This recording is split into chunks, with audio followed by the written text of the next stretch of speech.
Okay, today we're talking shares versus property. Now for me, it's property every day of the week, but I wanted to put it on the whiteboard and show you all. A few weeks ago, I read in the Financial Review that if we invested $10,000 back in 1987, what would be the performance 30 years later, comparing against the Australian stock market and the US stock market, which is the NASDAQ. Now, US shares came out on top at an average or annual return of about 9.4%, which gives you about $146,000 worth of value on your $10,000 that you invested over that 30-year period. Now, we know that in shares and property over the last 100 years, they've been pretty similar in their performance, roughly around that 7% per annum, right?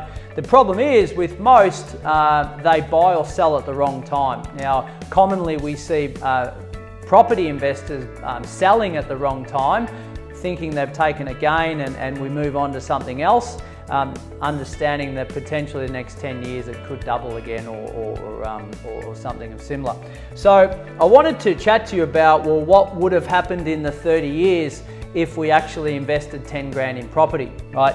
Now, my first property back in the day, 20 years ago, was in Horsham in country Victoria. Now, if I plonked that 10,000 into a property in Horsham, right, I would have bought something for 30,000. Now, remember, I would have a $20,000 debt there to carry forward, but today that property would be worth $250,000, right? So some 100K odd more than if I kept my money in US shares over the last 30 years, right? Furthermore, if we go to somewhere like Bondi in Sydney, in 1992, I could have bought a 2-bedroom unit for $60,000, right? Doesn't sound much in today's money. So today, that property is worth a touch over $800,000, right? So some 650K difference purely because of the leveraging or the compounding effect of what property can do for you, because the banks can borrow or allow you to borrow against the actual bricks and mortar, right? So in summary, property for me every day of the week, and probably a lot of you are watching thinking the same thing, but we just wanted to see it in black and white.